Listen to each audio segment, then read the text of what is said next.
The security guard looked me up and down like I was carrying stolen goods instead of a mop bucket. "You're the new cleaning lady?" His tone suggested I might also be there to case the joint. "Actually, I prefer domestic maintenance specialist," I said deadpan. "But yes, I'm here to make sure your billionaire boss doesn't live in his own filth." "Where are you watching from today? Drop your location in the comments below and hit that like and subscribe button." 3 months ago, if someone had told me I'd be standing in the marble-floored lobby of Morrison Manor at 6 in the morning, armed with industrial-strength bleach and a wounded pride, I would have laughed. Back then, I was Margaret Thompson, co-owner of Thompson's hardware store, married to Tom for 32 years, living a perfectly ordinary life in suburban Cleveland. Now here I was, 54 years old, widowed, and desperate enough to scrub toilets for a 28-year-old who probably made more in a day than I'd seen in my entire lifetime. Tom's sudden heart attack had been devastating enough. Discovering that our store was drowning in debt he'd hidden from me for 2 years, that was the knockout punch. The bank took everything except my dignity, and honestly, some days that felt negotiable. "Mrs. Thompson?" A crisp voice interrupted my mental inventory of life's failures. A woman in her 40s approached, her blonde hair pulled into a bun so tight it probably gave her headaches. Her navy suit screamed expensive, and her smile screamed fake. "I'm Diana Morrison, Mr. Morrison's stepmother. I'll be showing you around today." Stepmother.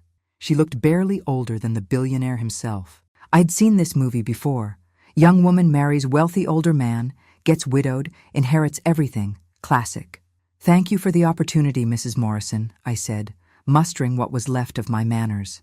"It's Miss Morrison now," she corrected, her smile tightening. "My husband passed away 6 months ago." "Ah." So we were both members of the Unwanted Widows Club, though something told me her membership came with significantly better benefits than mine. She led me through rooms that belonged in magazines, Persian rugs that cost more than my old house, crystal chandeliers that would take me a week to clean properly, artwork that made me afraid to breathe too close. "Daniel inherited everything when his grandfather passed," Diana explained as we walked. "The house, the companies, the fortune. He's very particular about his privacy and his space being maintained to exact standards. Translation: don't touch anything expensive. And if you break it, we'll garnish your wages until you're 90. The previous cleaning service was, let go," she continued. "They weren't suitable for our needs. They probably asked for a living wage." We climbed a curved staircase that belonged in a Hollywood movie. At the top, Diana gestured toward a long hallway lined with doors. "The master suite is off limits unless specifically requested. The guest rooms need attention twice weekly, and there's a small apartment above the garage where you'll be staying during your scheduled shifts. I'll be living here Tuesday through Saturday. Daniel prefers live-in staff. He works unusual hours and values having people available when needed." Great. 5 days a week in paradise, 2 days remembering what my actual life looked like. We reached the end of the hallway where Diana opened a door marked Private. "This is the family portrait gallery. It needs dusting weekly, but be extremely careful. These paintings are irreplaceable." I nodded, trying to look like someone who had never accidentally knocked over a display of paint cans in her own store. "I'll leave you to familiarize yourself with the layout," Diana said. "Your uniform and supplies are in the utility room downstairs. First shift starts tomorrow at 6 a.m. sharp." After she left, I stood alone in the portrait gallery, surrounded by oils paintings of people who had probably never worried about mortgage payments or medical bills. Stern-faced men in suits, elegant women dripping in jewels, children who looked like they'd been born wearing trust funds. I was dusting the frame of a particularly imposing patriarch when I saw it. The portrait stopped me cold. A young woman with dark hair and bright green eyes, wearing a blue dress that looked like it cost more than my car. She was beautiful, sophisticated, clearly painted by an expensive artist. But it was her face that made my hands shake and nearly drop the cleaning cloth. I was staring at my sister Sarah. Sarah, who had disappeared when she was 8 years old and I was 12. Sarah, who had vanished from our backyard during a game of hide-and-seek 42 years ago. Sarah, who had been declared dead after 7 years of searching, turned up nothing. Sarah, who was apparently alive and connected to this family somehow. The nameplate at the bottom of the frame read, "Sarah Morrison, beloved wife and mother. What the hell? Slipped out before I could stop it. I stood there staring at the portrait, my mind racing through impossible explanations. Maybe Sarah just looked like this woman. Maybe it was some cosmic coincidence. Maybe I was having a breakdown and seeing things that weren't there. But no, I knew every freckle on Sarah's face, every expression she made when she was thinking hard about something.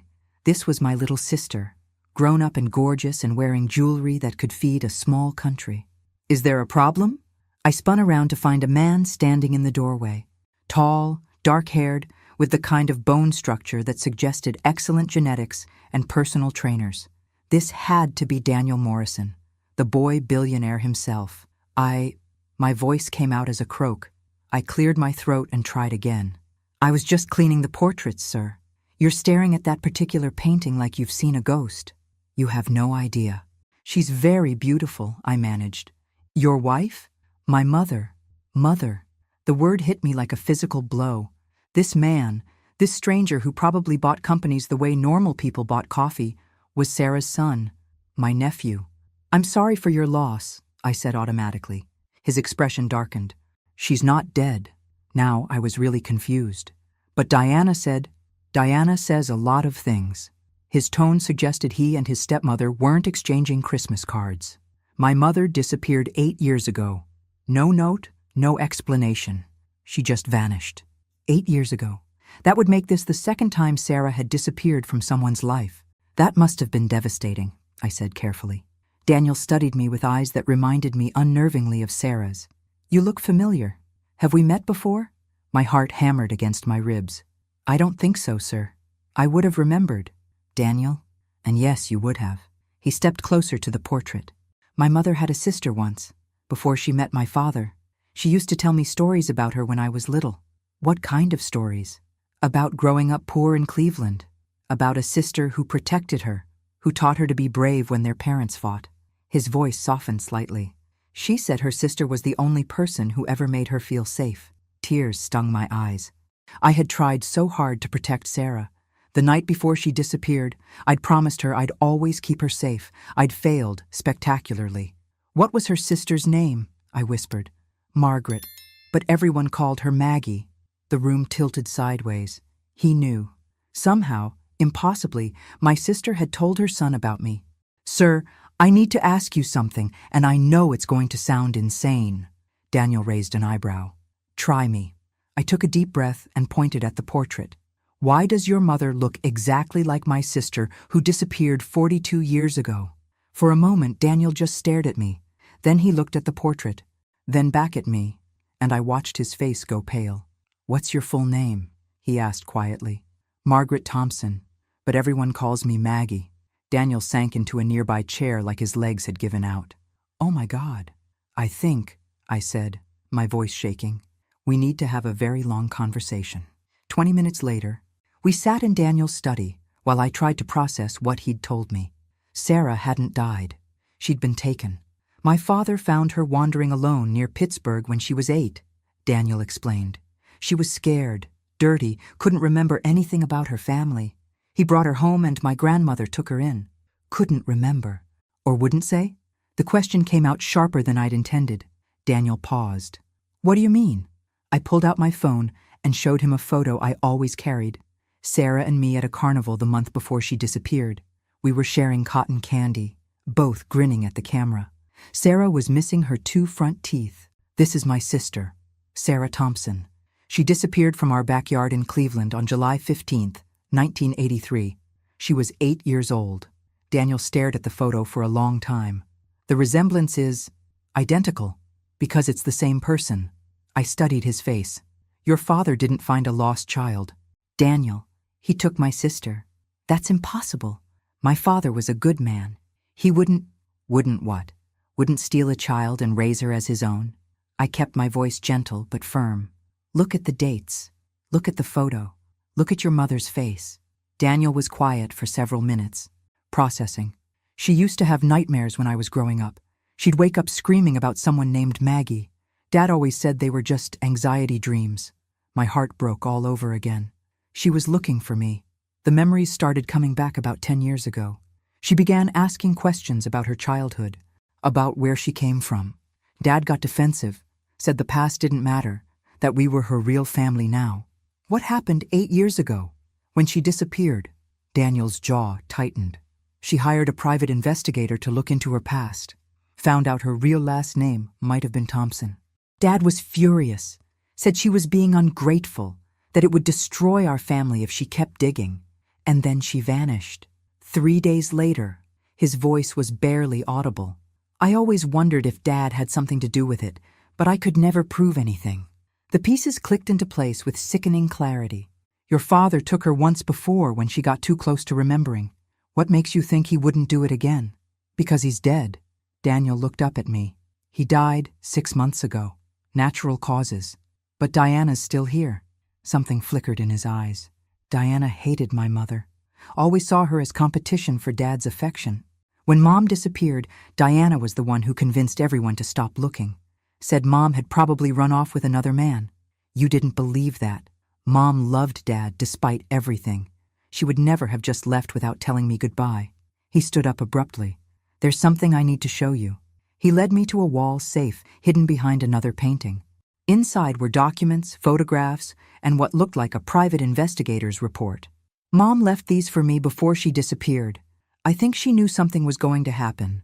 I picked up the top photograph. It was me at 17, graduating high school. My parents on either side, smiling proudly. There was an arrow drawn in red ink pointing to my face, and written beneath it in Sarah's handwriting, "My sister Maggie. I need to find her." She never stopped looking for you, Daniel said softly.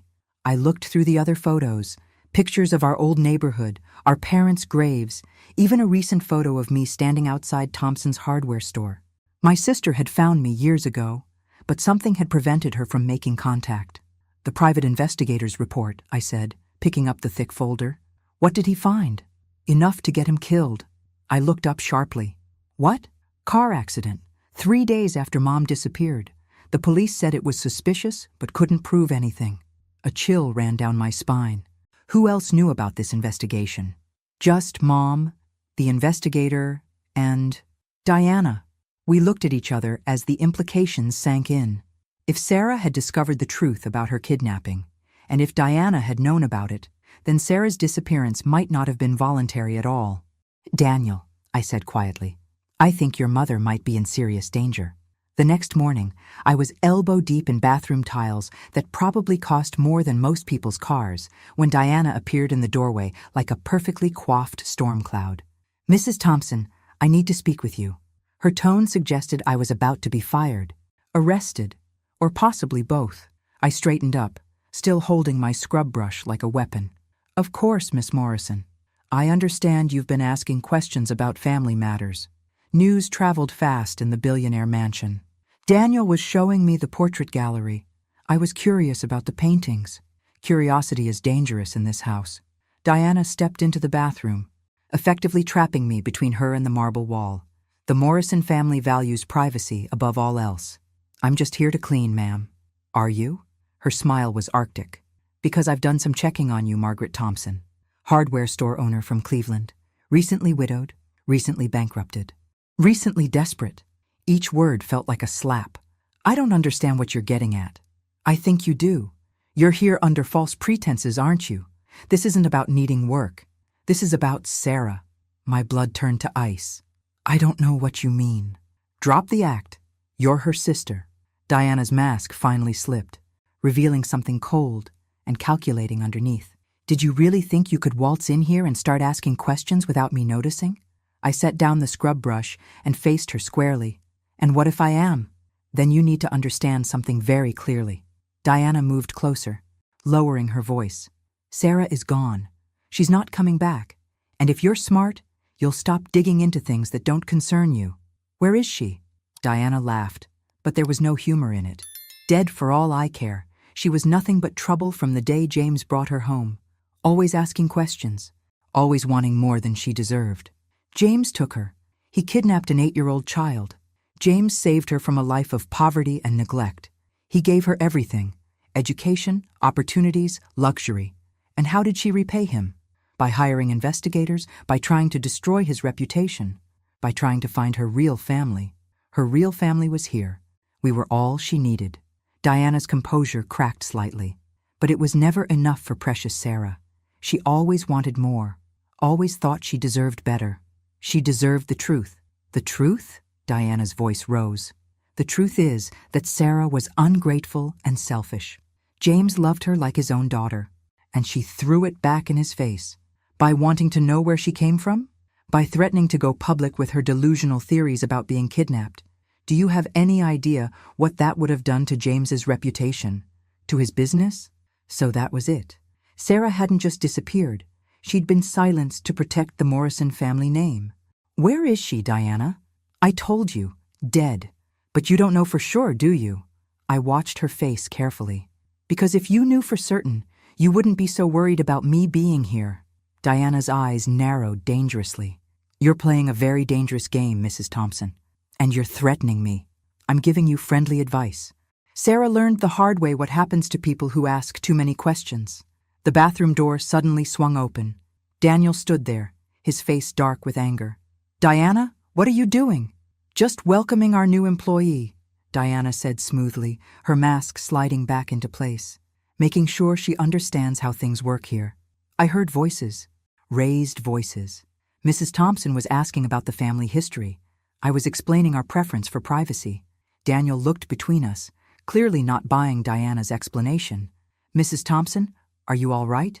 Fine, sir. Just learning the ropes. Diana, I need to speak with you, now. After they left, I sank down on the marble floor, my hands shaking. Diana knew exactly what had happened to Sarah, and she'd all but admitted that the Morrison family was willing to kill to keep their secrets buried. I pulled out my phone and scrolled through my contacts until I found Detective Martinez, a friend of Tom's who'd helped us when the store was vandalized last year. Rosa? It's Maggie Thompson. I need help, and I think someone's life might be in danger. Detective Martinez arrived at a coffee shop 3 blocks from the Morrison mansion, looking like she'd rather be anywhere else. Maggie, when you said you needed help, I thought you meant with insurance paperwork or something normal. Rosa slid into the booth across from me. You're talking about kidnapping, murder, and conspiracy. This is way beyond a friendly favor. Rosa, please, I know how it sounds. It sounds like grief and financial stress have made you paranoid. Her voice was gentle but firm. You've been through a lot recently. Maybe you're seeing patterns that aren't there. I pulled out my phone and showed her the photos Daniel had shared with me. Look at these dates. Look at the progression. Rosa studied the images, the missing child report from 1983, the private investigator's notes, the photos Sarah had collected of our family. Her expression slowly changed from skeptical to concerned. This is compelling circumstantial evidence, she admitted. But it's not proof of current wrongdoing. The private investigator died 3 days after Sarah disappeared. Car accident. Accidents happen. Rosa, please. I'm not asking you to arrest anyone. I just need you to help me figure out what happened to my sister. She was quiet for a long moment. Officially, I can't investigate a missing person case from another jurisdiction without cause. Unofficially, she sighed. I can make some phone calls. Check if there are any open investigations into James Morrison's death. See if anyone else has reported Sarah missing. Thank you. But Maggie, you need to be careful. If you're right about any of this, you're putting yourself in real danger by staying in that house. I can't leave. Not when I'm this close to finding out what happened to her. Then at least promise me you'll check in every day. If I don't hear from you, I'm calling in backup. That evening, I was organizing supplies in the utility room when I heard voices from the kitchen above me. The house's old heating vents carried sound perfectly, and what I heard made my blood run cold. She knows too much. Diana's voice was sharp with frustration. We don't know that for certain. An older male voice I didn't recognize. She's asking about Sarah, about the investigation. She's Sarah's sister, for God's sake. Of course she knows. Then we handle it the same way we handled the other problems. My hands stopped moving. Other problems, like the private investigator who died in a car accident. It's too risky, Diana continued. Daniel suspects something. If another person connected to this dies, he'll start asking questions we can't answer. Then what do you suggest?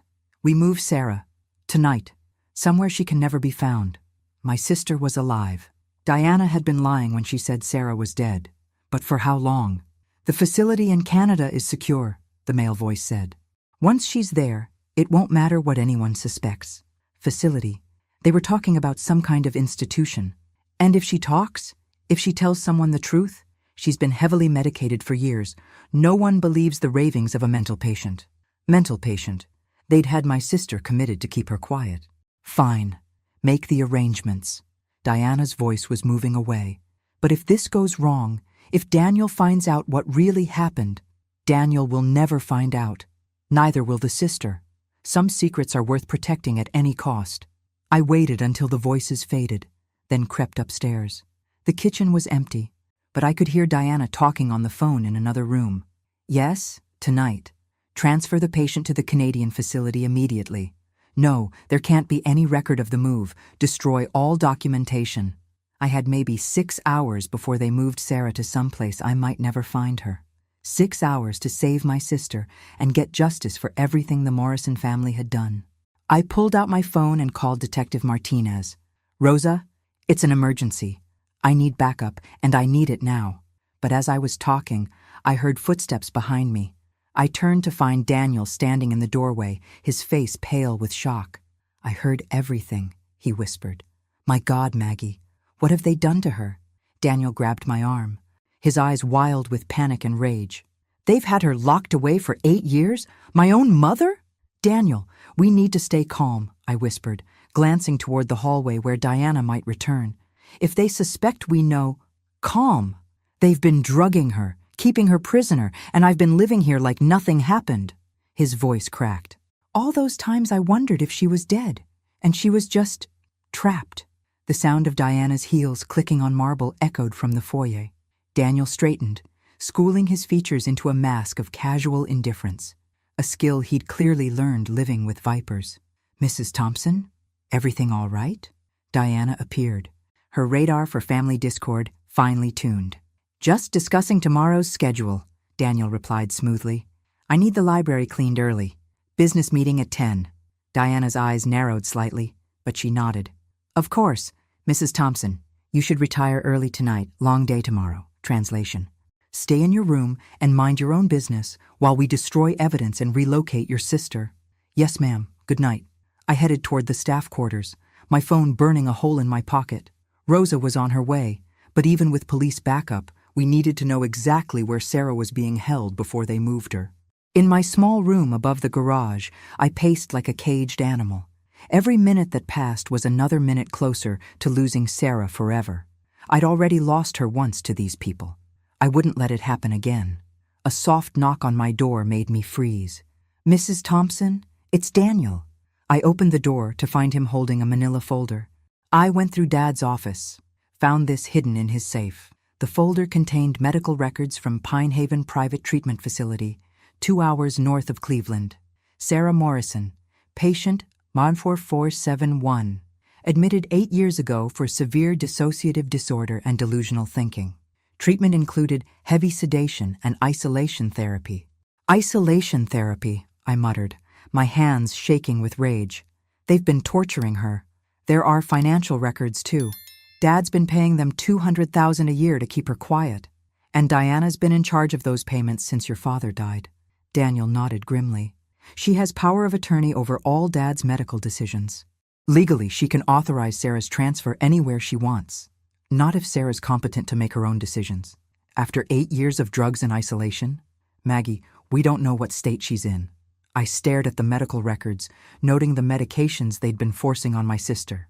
Antipsychotics, mood stabilizers, sedatives, enough chemicals to keep an elephant docile. We're getting her out tonight. How?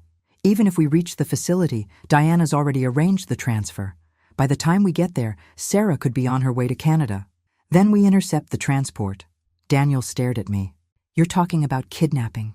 I'm talking about rescuing my sister from people who've held her prisoner for 8 years. My phone buzzed. Rosa. Maggie, I made some calls. Pine Haven has a reputation for taking patients that families want to disappear. No questions asked. Minimal oversight. If your sister's there, getting her out legally could take months. We don't have months. They're moving her tonight. Then we do this carefully. I'm bringing 2 officers and an ambulance. If she needs medical attention after what they've done to her. Rosa, there's something else. Daniel Morrison wants to help. He's her son. A pause. Can we trust him? I looked at Daniel, who was studying the medical records with horror and determination warring on his face. Yes, we can trust him. Good. We'll need inside information about the facility's layout and security. After ending the call, Daniel and I spread out building plans he'd printed from the county records office. Pine Haven was built like a fortress. High walls, limited access points, electronic locks on everything. There, Daniel pointed to a service entrance. Staff parking is here. Deliveries come through this gate. Less security than the main entrance. You've thought about this before. I've been trying to figure out where they took her for 8 years. Never got close enough to be sure until now.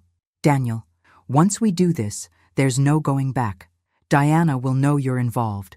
Your inheritance, your life as you know it. My life has been built on a lie. My mother is alive, and she's been suffering while I lived in luxury bought with blood money. His jaw set determinedly. Let Diana have the money.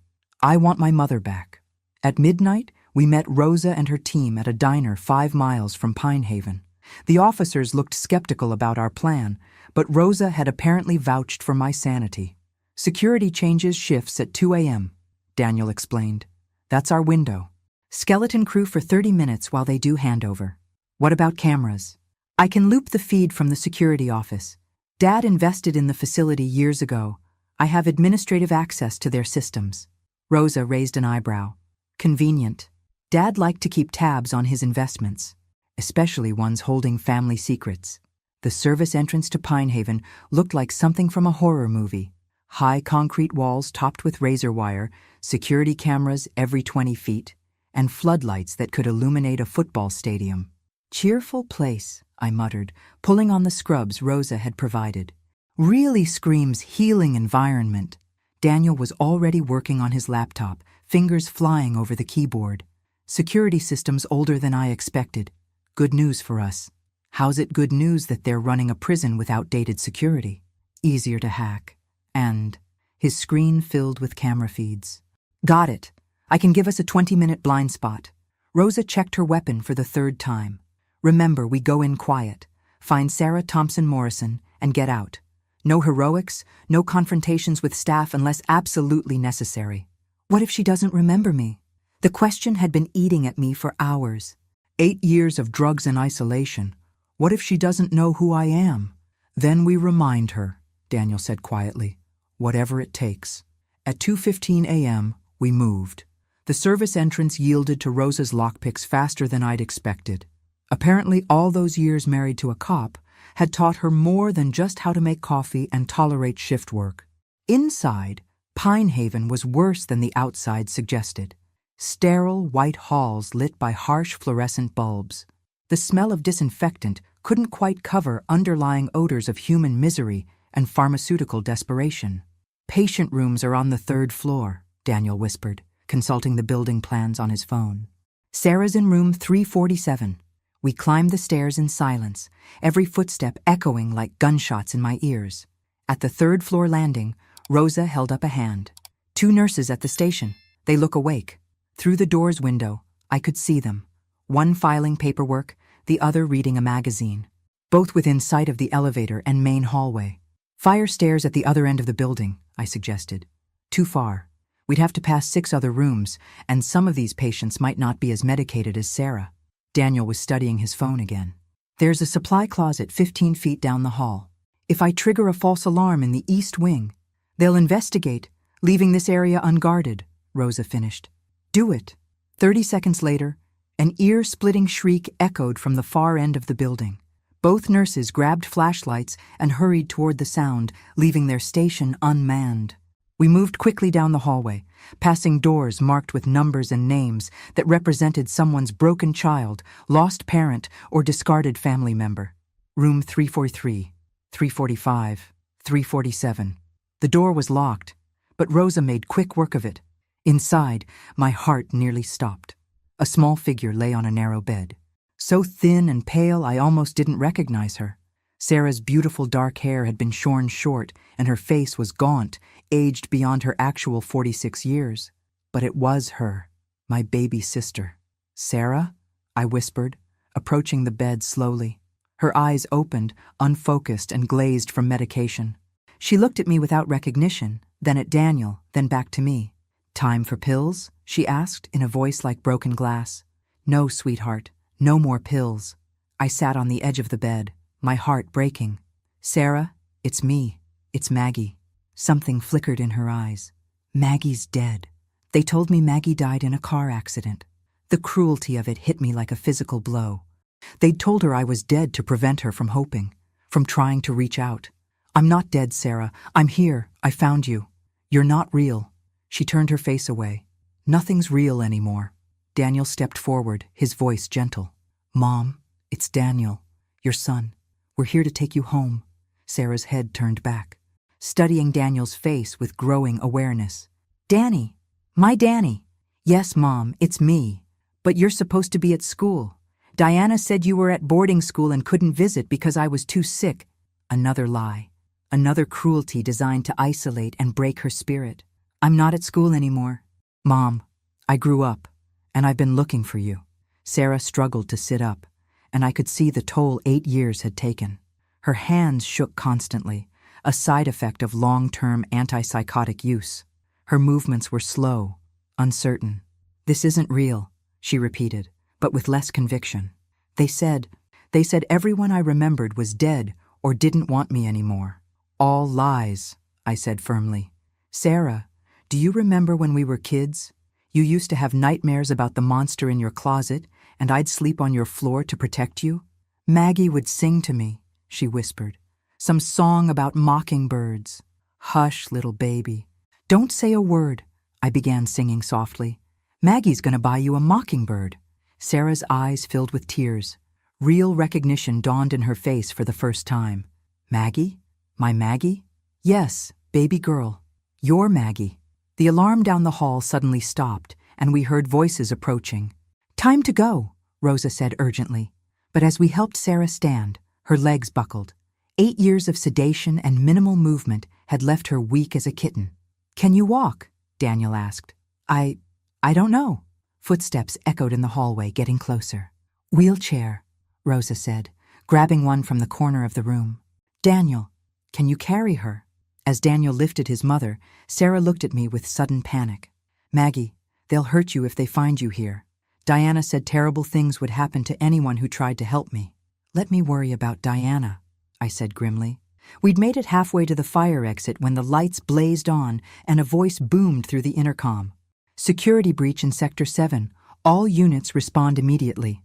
The fire alarm doors slammed shut with an electronic click that meant business.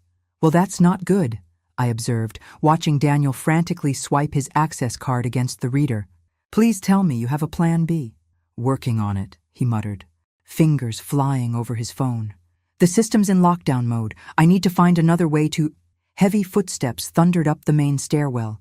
3 security guards and what looked like an orderly were heading straight for us. Rosa drew her weapon. "Police! Stay where you are!" The guards hesitated, but the orderly, a massive man who probably bench-pressed patients for fun, kept coming. "You can't take her," he growled. "Dr. Hendricks's orders. She's dangerous to herself and others." "Dr. Hendricks can discuss that with my lawyers," Daniel snapped. "That's my mother, and she's leaving with us. Not without proper discharge paperwork." Sarah, who'd been silent in the wheelchair, suddenly spoke up. "Marcus?" She was looking at the orderly with something approaching recognition. "Marcus, you told me Danny was dead." The big man's face reddened. "Sarah, you're confused. The medications make you remember things wrong." "No," her voice was getting stronger. "You said my son died in a car accident when he was 16. You said that's why I had to stay here, because I had no family left." Marcus glanced nervously at the security guards. "She's delusional. Dr. Hendricks can explain." "Where is Dr. Hendricks?" Rosa demanded. "I want to speak to him immediately." "He's not available." "Then we're leaving." I grabbed the wheelchair handles. "Sarah is a voluntary patient. She has the right to discharge herself." "Actually," Marcus said with an ugly smile, "she doesn't. Sarah Morrison has been declared mentally incompetent. Her legal guardian has full authority over her medical decisions." "Her legal guardian?" "Diana Morrison. and she specifically authorized us to prevent any attempts to remove the patient. Daniel's face went pale. Diana had her declared incompetent? 3 years ago. Some nonsense about wanting to change her will, leave money to people who didn't exist. Dr. Hendricks testified that she was suffering from severe delusional thinking. The pieces clicked together with sickening clarity. Diana hadn't just wanted Sarah silenced, she'd wanted her legally erased. With Sarah declared incompetent, Diana could control her medical care, her finances, even her life or death decisions. "You have 30 seconds to move," Rosa said, her weapon trained on Marcus. "Then I start arresting people for unlawful imprisonment." "You don't have jurisdiction here," one of the security guards said. "This is a private facility. I have jurisdiction wherever someone's being held against their will." The standoff stretched taut as wire. Then Daniel's phone rang. He glanced at the screen and his face went white. "It's Diana." "Don't answer it," I said. But he was already swiping to accept. "Diana, what?" Diana's voice was loud enough for all of us to hear. "Daniel, darling, I know where you are, and I know what you're trying to do." "Then you know it's over. We found her, Diana. We know what Dad did, what you've been doing. What your father did was save a lost child and give her a beautiful life. What I've done is protect this family from scandal. You've tortured an innocent woman for 8 years. I've managed a family crisis. Sarah's fantasy about being kidnapped would have destroyed your father's reputation, your inheritance, everything we've built." Sarah was listening to this conversation with growing agitation. "She's lying," she whispered to me. "I wasn't fantasizing. I remember now. I remember everything." Diana's voice continued, cold and calculating. "Daniel, you can still walk away from this. Come home and we'll say nothing about your misguided rescue attempt." "What about Sarah?" "Sarah will be transferred to a secure facility where she can receive proper treatment. She'll be comfortable, well cared for, and unable to hurt anyone with her delusions." "You mean unable to tell the truth?" "The truth is, whatever we decide it is, darling. That's what having money and power means." I'd heard enough. I grabbed the phone from Daniel. "Diana, this is Maggie, Sarah's sister. You know, the one who's very much alive and very pissed off." A pause. Then, "Mrs. Thompson, I was hoping we could avoid unpleasantness." "Lady, you haven't seen unpleasantness yet, but you will. I think you're forgetting something. You're trespassing in a private medical facility. You're attempting to kidnap a patient. And you're interfering with legal guardianship arrangements. And you're going to prison for kidnapping, false imprisonment, and conspiracy to commit murder." Diana laughed. "Prove it. It's your word against mine, and I have 8 years of medical records showing Sarah's mental instability." "Actually," Daniel said, taking his phone back, "you don't." I could hear the smile in his voice, and suddenly I realized what he'd been doing on his phone while we argued with the guards. "What do you mean?" Diana's voice had lost some of its confidence. "I mean, I've been recording everything. This conversation, the conversation in the kitchen tonight. Everything. And I've been uploading it to multiple cloud servers in real time. The silence on the other end was deafening." "Oh," Daniel continued cheerfully. "And I sent copies to my lawyer, the Cleveland Plain dealer, and Channel 5 News. Funny thing about being a billionaire. The media takes your calls even at 3 a.m. You wouldn't dare. Watch me. The story should be breaking on the morning news. Billionaire's wife held captive for 8 years. It has a nice ring to it, don't you think?" Marcus and the security guards were looking at each other uncertainly. Whatever Diana was paying them, it probably didn't include dealing with national media attention and murder charges. "Diana," Daniel said quietly, "it's over. The police are here. The media will be here soon, and everyone's going to know what you did. Daniel," Diana's voice was pleading now, "think about what you're doing. The scandal will destroy everything your father worked for." "Good. Maybe it's time the Morrison name meant something other than money and corruption." He ended the call and looked at the guards. "Gentlemen, I strongly suggest you step aside. In about 10 minutes, this place is going to be crawling with reporters and FBI agents." "FBI?" Marcus squeaked. "Kidnapping across state lines is a federal crime," Rosa explained helpfully. "So is conspiracy to commit murder. So is holding someone against their will for financial gain." The guards looked at each other, then at Marcus, then at us. Slowly, they stepped aside. "Smart choice," I said, pushing Sarah's wheelchair toward the now unlocked fire exit. But as we reached the door, Sarah grabbed my hand. "Maggie," she whispered, "there's something I need to tell you. About what really happened the day I disappeared. About who else was involved." "What do you mean, who else was involved?" I asked as we made our way down the fire stairs. Sarah's hands were shaking badly, but her eyes were clearer than they'd been since we found her. "James didn't work alone. He couldn't have. Someone had to tell him about our family, about where we lived, when our parents would be distracted." Rosa stopped on the landing. "Sarah, take your time. Tell us what you remember. That day, when I was hiding in the backyard," Sarah's voice was barely a whisper. "Someone called Mom into the house, said there was an emergency phone call. About Grandma being sick. My blood turned to ice. But Grandma died 2 years before that." "I know, but Mom didn't question it. She told me to stay put, that she'd be right back, and then—" Sarah closed her eyes. "A man came to the fence. He knew my name. He said Maggie was hurt, that she was in a car at the hospital and was asking for me." Daniel was listening intently. "My father?" "No. This man was younger, dark hair. He said he was a friend of the family, that Maggie was crying for me and we had to hurry." "And you went with him?" "I was 8 years old and scared my sister was dying. Of course I went with him." Sarah looked at me with tears in her eyes. "I kept asking where you were. He kept promising I'd see you soon." "Who made the phone call to Mom?" Rosa asked. "The one about Grandma being sick?" That's what I figured out years later, when I started remembering. The voice on the phone was a woman. Mom mentioned it to Dad later, said something about how the woman knew details about Grandma's medical history that only family would know. "Someone who knew our family well enough to trick Mom?" Sarah nodded. "Someone who knew when Dad would be at work, when you'd be at soccer practice, when Mom would be home alone with just me." "Someone local," I said grimly. "More than that. Someone Mom trusted enough to leave me unattended based on their word." We'd reached the ground floor. Rosa cautiously opened the door to the parking lot. "All clear." "Sarah," I said as we moved toward our cars, "do you remember anything else about this woman? Did Mom ever mention who called?" "She said—" Sarah frowned, concentrating. "She said it was strange because the woman had called her Margaret instead of Mom, but knew so much about the family." "Margaret.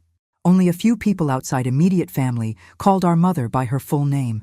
Teachers, doctors, and—" "Church members," I breathed. "What?" "Mom was very active in church. The women's auxiliary, the planning committee. They all called each other by their formal names." Rosa was already taking notes. "So we're looking for a woman connected to your family's church, someone who knew your routines, your family history, and had enough influence to convince a mother to leave her child unattended." "But why?" Daniel asked. "Why would someone from your church help kidnap Sarah?" "Money," Sarah said simply. "James paid them. He had to have. This wasn't random. It was planned, coordinated, professional. How much would someone take to help kidnap a child?" Sarah's laugh was bitter. "You'd be surprised what people will do for money, especially people who think they'll never get caught." As we reached our cars, Rosa's radio crackled to life.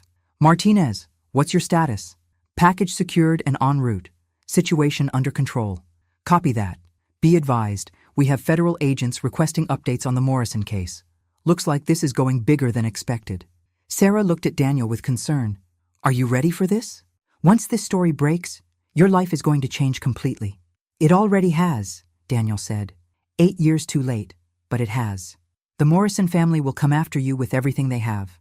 Lawyers, private investigators, character assassination. They'll say you're mentally unstable, that you're being manipulated. Let them try. I have resources too, and I have something they don't. What's that?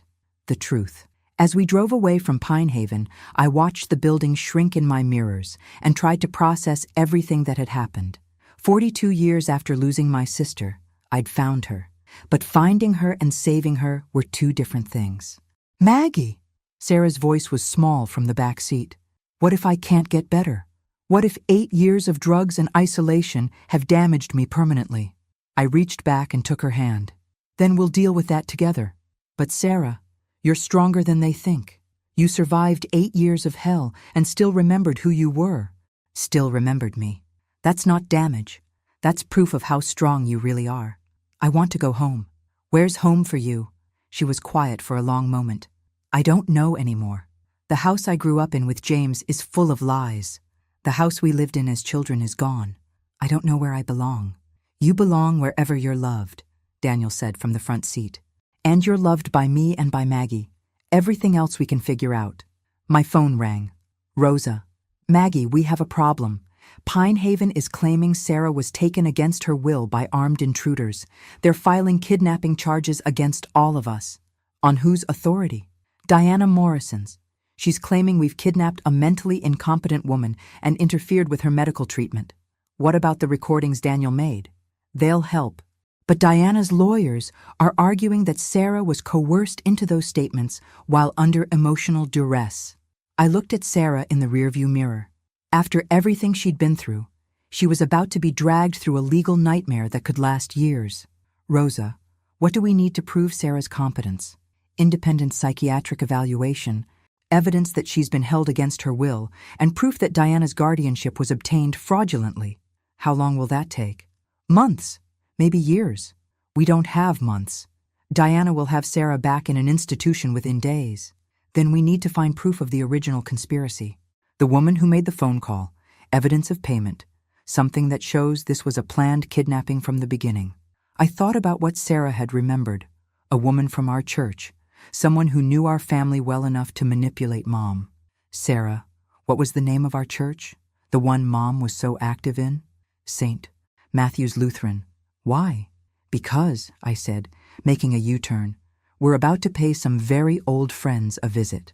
St. Matthew's Lutheran Church looked exactly the same as it had 43 years ago when our family attended every Sunday. Same red brick, same white steeple, same narrow parking lot where Dad always struggled to fit our old station wagon. The church secretary's office is in the basement, I told Rosa as we approached the building. If they kept records from the 1980s, that's where they'd be. Sarah was walking under her own power now, though she still moved slowly. The fresh air and absence of institutional fluorescent lighting had already improved her color dramatically. Maggie, what exactly are we looking for? Daniel asked. Church financial records from 1983. If someone was paid to help with Sarah's kidnapping, there might be a record of unusual deposits or expenditures around that time. Rosa raised an eyebrow. You think they'd record payment for kidnapping in the church books? I think whoever did this wasn't a criminal mastermind. They were probably a normal person who got in over their head and made mistakes. The basement office was unlocked. Small-town churches rarely worried about security in 1980s Ohio, and apparently that hadn't changed much. Rows of filing cabinets lined the walls, labeled by year and department. Women's Auxiliary, 1983, Sarah read from a faded label. That's where Mom would have met most of her church friends. I pulled out the drawer and started flipping through folders. Meeting minutes, fundraising records, volunteer schedules. And there, in a folder marked Special Projects, something that made my hands shake. Rosa, look at this. It was a handwritten note dated July 10th, 1983, 5 days before Sarah disappeared. Emergency Family Assistance Fund activated. $5,000 dispensed to aid the Morrison family crisis. Arranged by E. Patterson, approved by Pastor Williams, posthumously authorized. E. Patterson, Rosa read aloud. Who's E. Patterson? Eleanor Patterson, Sarah said quietly. She was Mom's best friend in the church. They worked together on every committee, every fundraiser. $5,000 in 1983, I said, my voice shaking with rage. That's almost $20,000 in today's money. Eleanor sold my sister for $20,000. Where's Eleanor Patterson now? Rosa asked. Dead, Sarah said. She died about 10 years ago, but... She paused. Her daughter Linda still lives in town. She teaches at the elementary school.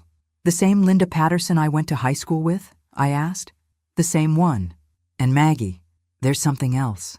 Linda was always weird about money, even as a kid. Remember how she always had expensive clothes, new toys, things her family shouldn't have been able to afford? You think Eleanor shared the money with her family? I think Eleanor used the money to secure her daughter's future. College fund, house down payment, whatever Linda needed. Rosa was already on her phone. I need an address for Linda Patterson, current residence in Cleveland area. 20 minutes later, we stood outside a modest ranch house in a middle-class neighborhood. Linda Patterson's white Honda Civic sat in the driveway next to a small garden that would have made our mother proud. "How do we play this?" Daniel asked. "Carefully," Rosa said. "If Linda was complicit in the original kidnapping, confronting her could be dangerous." "She was 12 years old," I protested. "How complicit could she have been? Old enough to remember, old enough to keep secrets for 40 years. I rang the doorbell. Footsteps approached, and the door opened to reveal a woman I barely recognized. Linda Patterson had aged into a tired-looking middle school teacher with gray-streaked hair and suspicious eyes. "Margaret Thompson?" she said uncertainly. "My God, I haven't seen you since high school graduation." "Hello, Linda. This is my sister Sarah." Linda's face went white as she looked at Sarah. That's impossible. Sarah died years ago." "No, Linda. Sarah was taken, and I think you know exactly how and why." Linda's hand moved toward the door, but Rosa stepped forward, showing her badge. "Ms. Patterson, I'm Detective Martinez. We'd like to ask you some questions about events in 1983. "I don't know what you're talking about."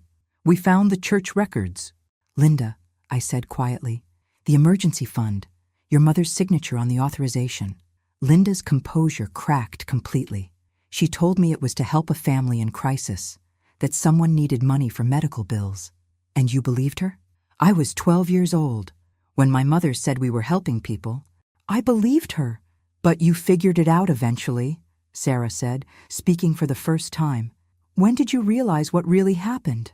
Linda looked at Sarah with tears in her eyes. "When I was in college. Mom had too much to drink one Christmas and started rambling about mistakes she'd made, children she'd hurt. She said she'd been promised that no one would get hurt, that you were going to a loving family." "A loving family," I repeated bitterly. "Is that what she called kidnappers?" "She said James Morrison was wealthy, that he could give you opportunities your real family never could. She convinced herself she was doing a good deed. For $5,000. Linda nodded miserably. "Mom used the money to send me to private school, to pay for college. Everything I have, everything I've accomplished, is built on blood money." Rosa stepped forward. "Linda, we need you to testify to what your mother told you. Sarah's being held against her will based on false claims about her mental state. If I testify, it'll destroy my career, my reputation. And for what? It won't bring back the years Sarah lost. It'll give her back her freedom," I said fiercely. "And it'll make sure the people responsible face justice. The people responsible are dead. My mother, James Morrison, they're all dead. Diana Morrison isn't dead," Daniel said quietly, "and she's been continuing her father's crimes for 8 years. Linda looked between us, clearly struggling with her conscience. "If I testify, you have to understand. I was a child. I didn't know what was really happening." "We understand," Sarah said gently. "Linda, I don't blame you for what your mother did, but I need your help to make sure it never happens to anyone else." Linda was quiet for a long moment. Then she nodded. "Okay, I'll testify, but I want immunity from prosecution." "Done," Rosa said immediately.